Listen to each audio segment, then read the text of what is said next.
Regent Street in London. I'm going to show you how you can be creative in your home environment. We're going to find some things around the house and we're going to make a beat with them. So we're going to literally be making house music. So let's get started. For this session, you're going to need an iPhone or an iPad, the app GarageBand, which is a free app to download, and you're also going to need some household objects. The first thing that we're going to do is open up GarageBand. We're going to create a new song and make sure that we're in the live loop section. This is going to make it really easy to create our track. We're going to create a new loop grid. Tap on the plus button and choose Instruments.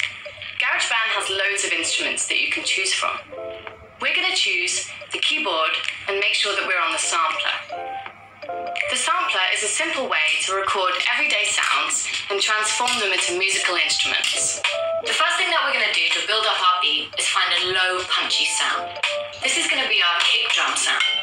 If you get your microphone really close up to the object, then you'll get the best sound. Tap start and then make the sound. And then press stop.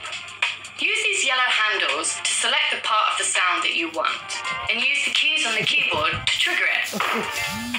Make sure that there's no silence before the start of the sound. Try playing up and down the keyboard and see how this changes the sound. Now we're going to record in the sound in the timing that we want. I'm going to play what's called a 4 on the floor rhythm. All we're going to do is hit the red record button and start playing our rhythm. Keep recording until the red line goes all the way across the top of the screen. When that line turns green, you know you've finished recording your loop. Try and play in time with the metronome, but don't worry, if you can't, GarageBand is going to help you fix your timing. Just tap on the fader icon, go to track settings, quantization, straight, and I recommend 1/16. That will snap all of your beats in time. Now if you tap on the loop grid button, this will take you back to your live loops grid, and you'll see that you now have a loop there that you recorded. To add another loop, instead of pressing the plus button, we're actually going to tap on the sampler track and choose duplicate. This is going to give us another sampler track with the same quantization settings. Tap twice in the first square and choose record into cell. Follow the same process to record more samples. You can listen to the other loops while you record, and this is going to help you hear how it sounds as a whole beat. Try and play a different rhythm on each sample.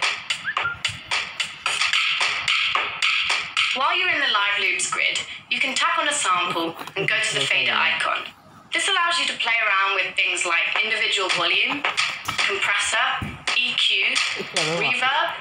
Try and play around with these and see how they affect your sound.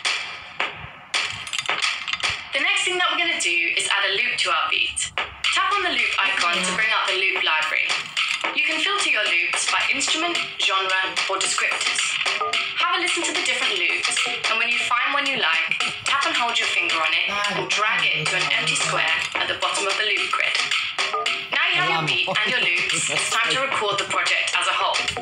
Tap on the red record button at the top of the loop grid and trigger the loops when you want them to come in and out. Finally, we're going to tap on the FX button, and this is going to bring up these DJ effects at the bottom. Tap on the name of the effect to choose from the selection, and tap and hold your finger and move it around the grid to see how it changes the sound. If you want to record these effects in, just hit the record button, and this will record an effects track. Hit the arrangement button, tap play, and you can listen back to your masterpiece. So there you go. Now you know how to make a great track out of something so simple as the sounds from your kitchen. We got there by using the sampler in GarageBand to capture the sounds. We used live loops to record and combine rhythms to create a beat. And we added other musical elements like Apple loops and effects to bring our track to the next level. I would love to hear what you come up with. So if you share your track online, use the hashtag #TodayAtApple. I hope you feel inspired to create, and you can look around your house now and see it in an entirely new way. So there's only one thing left to do. Turn the volume